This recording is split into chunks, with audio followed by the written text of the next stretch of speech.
चचा सैम के नाम मंटो का 5वां खत। मोहतरमी चचा जान तस्लीमात।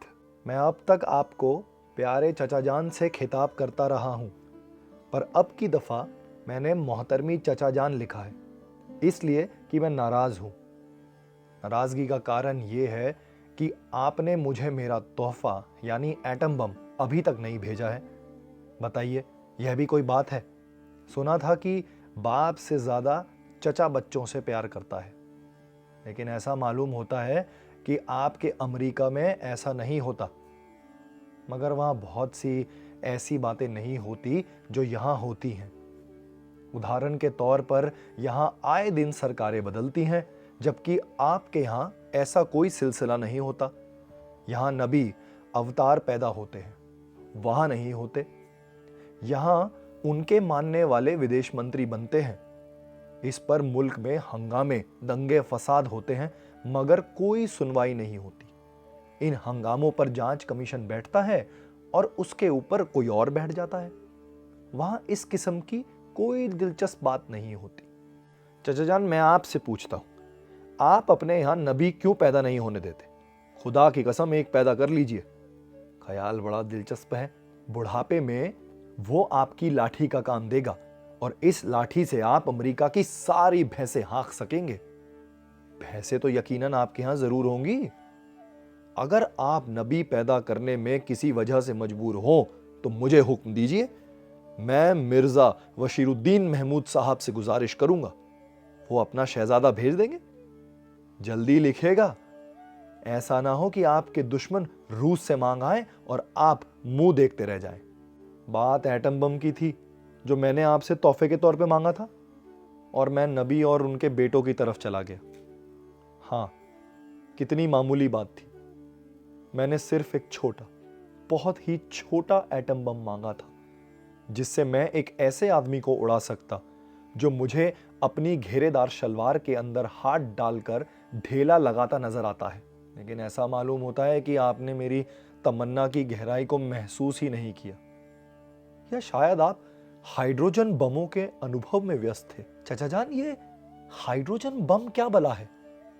8वीं क्लास में हमने पढ़ा था कि हाइड्रोजन एक गैस होती है, हवा से हल्की।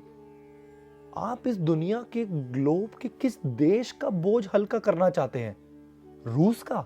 मगर सुना है वो कमबख्त नाइट्रोजन बम बना रहा है। 8वीं क्लास ही में हमने पढ़ा था कि नाइट्रोजन एक गैस होती है जिसमें आदमी जिंदा नहीं रह सकता। मेरा ख्याल है आप इसके जवाब में ऑक्सीजन बम बना दें। 8वीं क्लास ही में हमने पढ़ा था कि नाइट्रोजन और ऑक्सीजन गैसें जब आपस में मिलती हैं तो पानी बन जाता है। क्या ही मजा आ जाएगा। उधर रूस नाइट्रोजन बम फेंकेगा, इधर आप ऑक्सीजन बम।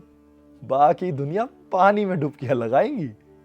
खैर, ये तो मजाक की बात थी। सुना है आपने हाइड्रोजन बम सिर्फ इसलिए बनाया है कि दुनिया में पुरअमन कायम हो जाए। यूं तो अल्लाह ही बेहतर जानता है, लेकिन मुझे आपकी बात पर विश्वास है। एक इसलिए कि मैंने आपका गेहूं खाया है, और फिर मैं आपका भतीजा हूं। बुजुर्गों की बात यूं भी छोटों को फौरन माननी चाहिए। लेकिन मैं पूछता हूं, अगर आपने दुनिया में पुरअमन कायम कर लिया तो दुनिया कितनी छोटी हो जाएगी? मेरा मतलब है, कितने मुल्कों का वजूद ही बर्बाद हो जाएगा। मेरी भतीजी जो स्कूल में पढ़ती है, कल मुझसे दुनिया का नक्शा बनाने को कह रही थी। मैंने कहा, अभी नहीं, पहले मुझे चचा जान से बात कर लेने दो। उनसे पूछ लो कौन सा मुल्क रहेगा और कौन सा नहीं रहेगा, फिर तुम्हारे लिए नक्शा बना दूंगा। खुदा के लिए रूस को सबसे पहले उड़ाइएगा, उससे मुझे खुदा वास्ते का बैर है। 7-8 दिन हुए, रूस के फनकारों का एक ग्रुप आया था। शुभकामनाएं बांटकर मेरा ख्याल है अब वापस चला गया है। इस ग्रुप में नाचने और गाने वालियां थीं, जिन्होंने नाच गाकर हमारे सादा लोह पाकिस्तानियों का दिल मोह लिया। अब आप इसके तोड़ में जब तक वहां से कोई ऐसा गाता बजाता, नाचता थिरकता सद्भावना दल नहीं भेजेंगे, काम नहीं चलेगा। मैंने आपसे पहले भी कहा था कि हॉलीवुड की मिलियन डॉलर टांगों वाली लड़कियां यहां रवाना कर दीजिए, मगर आपने अपने कम अकल भतीजे की इस बात पर कोई गौर ना किया और हाइड्रोजन बम के अनुभवों में व्यस्त रहे। किबला, जादू वो है जो सर चढ़कर बोले। जरा अपने पाकिस्तान के दूतावास से पूछिए, यहाँ हर एक जबान पर तमारा खानम और मादम अशूरा का नाम है। यहाँ का एक बहुत बड़ा उर्दू अखबार जमींदार है। इसके एडिटर बड़े जाहिद और खुश किस्म के नौजवान हैं। उन पर इस रूसी दल ने इतना असर किया कि वो प्रोज में शायरी करने लगे। एक पैरा मुलाहिजा फरमाइए। जब वो गा रही थी, खचाखच भरे हुए ओपन एयर थिएटर में सरमाइन के सांस लेने की आवाज साफ सुनाई दे रही थी। थिएटर पर झुका हुआ तारों भरा आसमान और स्टेज के चारों तरफ उभरे हुए सरसब्ज दरख्त भी दम बद खुद थे और गंभीर सन्नाटे में एक कोयल कूक रही थी। उसकी तेज गहरी और रूह को चीर देने वाली आवाज तारीक रात के सीने में जावजा अनदेखी रोशनी के गहरे घाव डाल रही थी। पढ़ लिया आपने? चचा जान, यह मामला बहुत संगीन है। हाइड्रोजन बमों को फिलहाल छोड़िए और इस तरफ ध्यान दीजिए। आपके पास क्या हसीनाओं की कमी है? बुरी नजर ना लगे, एक से एक पटाखा सी मौजूद है। लेकिन मैं आपको एक सलाह दूंगा, जितनी भेजिएगा सबकी टांगे मिलियन डॉलर किस्म की हो और वो हमारे पाकिस्तानी मर्दों को चुम्मा देने से ना घबराएं। मैं आपसे वादा करता हूं कि अगर आपने एक जहाज भर कॉलिंस टूथपेस्ट भेज दी तो मैं सबके दांत साफ करा दूंगा। उनके मुंह से बू नहीं आएगी। आप मेरी बात मान गए तो मैं आपकी 7 आज़ादियों की कसम खा के कहता हूं कि रूस वालों के छक्के छूट जाएंगे और तमारा खानम और मादम अशूरा टापती रह जाएंगी और जमींदार के एडिटर को दिन में तारे नजर आने लगेंगे। लेकिन चचा जान, एक बात सुन लीजिए, अगर आपने एलिजाबेथ टेलर को भेजा तो उसके चुम्मे सिर्फ मेरे लिए रिजर्व होंगे। मुझे उसके होठ बहुत पसंद है। हाँ, इस सद्भावी दल में कहीं उस हबशी गवैये पॉल रॉबसन को शामिल ना कर लें। कम्युनिस्ट है साला। अरे मुझे हैरत है, आपने उसे अभी तक राइट्स अफ्रीका क्यों नहीं भेजा? वहां उसे बड़ी आसानी से माओ टाओ की तहरीक में गिरफ्तार करके गोली से उड़ाया जा सकता है। मैं इस खैरंदेशी दल का बेचैनी से इंतजार करूंगा और नवाए वक्त के संपादक से कहूंगा कि वो अभी से इसका प्रोपोगेंडा शुरू कर दे। बड़ा नेक और बरखुरदार किस्म का आदमी है, मेरी बात नहीं टालेगा। वैसे आप उसे तोहफे के तौर पर रीटा हावर्थ की ऑटोग्राफ्ट तस्वीर भिजवा दीजिएगा, बेचारा इसी में खुश हो जाएगा। मैं ये भी वादा करता हूं कि जब आपका ये खैरंदेशी दल लाहौर में आएगा तो मैं उसे हीरा मंडी की सैर कराऊंगा। शोरिश काश्मीरी साहब को मैं साथ ले चलूंगा कि वो इस इलाके के पीर हैं। हाल ही में आपने इस इलाके पर एक किताब भी लिखी है जिसका उन्वान उस बाजार में है। आप अपने दूतावास को हुक्म दीजिए कि वो आपको शोरिश काश्मीरी साहब की किताब का अनुवाद करा के भेज दे। यहां एक से एक चमकता हुआ हीरा पड़ा है, हर तराश का और हर वजन का। अब और बातें शुरू करता हूं। पाकिस्तान को आपके फौजी इमदाद देने के फैसले और मशरिकी बाइद के दूसरे मामलों पर भारत और आपके मतभेदों पर पंडित नेहरू ने पिछले दिनों जो जबरदस्त नुक्ताचीनी की थी, सुना है उसके रद्द अमल यह हुआ है कि आपके मुल्क की कूटनीति में एक नया रुझान पैदा हुआ है। कुछ की राय यह है कि अमेरिका भारत को अपने वायदों के संबंध में तसल्ली दिलाने की जरूरत से ज्यादा कोशिश कर रहा है। आपके दक्षिणी एशियाई और अफ्रीका सेल के बड़े अफसर, क्या नाम है उनका, हाँ, मिस्टर जॉन जोनीगंज ने अपने एक बयान में भारत के लिए अपने देश के खैर ख्वाही वाले ख्यालात का इजहार किया है। इसका तो ये मतलब निकलता है कि वॉशिंगटन अब नई दिल्ली का एतिमाद हासिल करने के लिए तड़प रहा है। जहां तक मैं समझता हूं, पाकिस्तान और भारत को खुश रखने में आपका सिर्फ और सिर्फ एक उद्देश्य यही है कि जहां कहीं भी आज़ादी और लोकतंत्र का टिमटिमाता दिया जल रहा है, उसे फूंक से ना बुझाया जाए, बल्कि उसको तेल में डुबो दिया जाए, ताकि वो फिर कभी अपनी प्यास की शिकायत ना करे। है ना चाचा जान? आप पाकिस्तान को आज़ाद देखना चाहते हैं इसलिए कि आपको दर्राए खैबर से बेहद प्यार है, जहां से हमलावर सदियों से हम पर हमला करते रहे हैं। असल में दर्राए खैबर है भी बहुत खूबसूरत चीज़। इससे प्यारी और खूबसूरत चीज़ पाकिस्तान के पास और है भी क्या।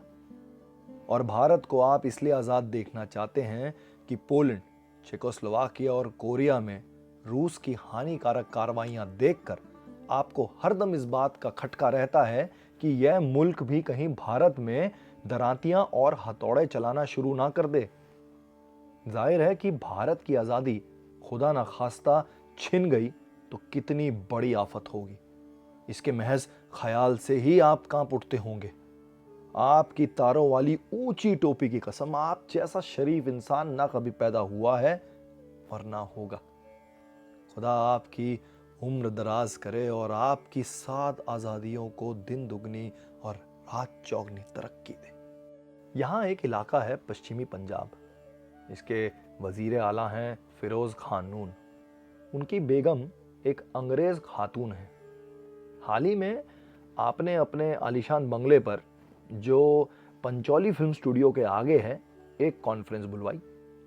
इसमें आपने मुस्लिम लीग के, जिसे मशरिकी पाकिस्तान में हार हुई है, कार्यकर्ताओं को सलाह दी कि वो अपने अपने इलाकों में कम्युनिस्टों के मुकाबले के लिए संघर्ष करें। देखिए चाचा जान, आप फौरन खानून साहब का शुक्रिया अदा कीजिए और सद्भावना के तौर पर उनकी बेगम साहिबा के लिए हॉलीवुड के सिले हुए 2-3 हज़ार फ्रॉक भेज दीजिए। अरे कहीं आपने भेज तो नहीं दिए? मैं भूल गया था, क्योंकि अब तो वो साड़ी पहनती हैं। बहरहाल नून साहब का कम्युनिस्टों का दुश्मन होना बड़ा नेक शगुन है, क्योंकि कॉमरेड फिरोजुद्दीन मंसूर फिर जेल में होगा। मुझे उसका हर वक्त दमे के मर्ज में गिरफ्तार रहना एक आंख नहीं भाता। अब मैं आपको एक बड़ी अच्छी सलाह देता हूँ। हमारी हुकूमत ने हाल ही में कॉमरेड सिप्ते हसन को जेल से रिहा किया है। आप उसको अगवा करके ले जाइए। मेरा दोस्त है, लेकिन मुझे डर लगता है कि वो अपनी प्यारी प्यारी नर नर बातों से एक रोज़ मुझे ज़रूर कम्युनिस्ट बना देगा। मैं इतना डरपोक भी नहीं कि कम्युनिस्ट हो जाने पर मेरा कुछ बिगड़ जाएगा, मगर मैं नहीं चाहता कि आपकी इज्जत पर खुद हर्फ आए। लोग क्या कहेंगे? आपका भतीजा और ऐसे बुरे दलदल में जा धंसा। मेरी इस बरखुरदारी पर एक शाबाशी तो भीजिए। अब मैं रोजगार के सूरत हाल की तरफ आता हूँ। चचा जान, आपकी रीश मुबारक की कसम, दिन बहुत बुरे गुजर रहे हैं। इतने बुरे गुजर रहे हैं कि अच्छे दिनों के लिए दुआ मांगना भी भूल गया हूँ। ये समझिए कि बदन पर लत्ते झूलने का ज़माना आ गया है। कपड़ा इतना महंगा हो गया है कि जो गरीब है उनको मरने पर कफन भी नहीं मिला, और जो जिंदा हैं वो तार तार लिबास में नज़र आते हैं। मैंने तो तंग आकर सोचा है कि एक नंगा क्लब खोल दूं, लेकिन सोचता हूँ कि नंगे खाएंगे क्या, एक दूसरे का नंग, और वो भी इतना बदशक्ल होगा कि वाला उठाते ही वहीं रख देंगे। कोई वीरानी सी वीरानी है, कोई नंगी सी नंगी है, कोई खट्टी सी खट्टी है। लेकिन चचा जान, दाद दीजिए, गो मैं रहा रही ने सितम हाय रोजगार, लेकिन तेरे ख्याल से गाफिल न रहा। छोड़िए इस किस्से को। आप खूबसूरत और सुंदर चाल वाली हसीनाओं का वो खैरंदेशी दल भेज दीजिए। हम इस गुर्बत में भी अपना दिल बहला लेंगे। फिलहाल आप एलिजाबेथ टेलर के होठों का एक प्रिंट भेज दीजिए। खुदा आपको खुश रखे। आपका ताबेदार भतीजा, सआदत हसन मंटो।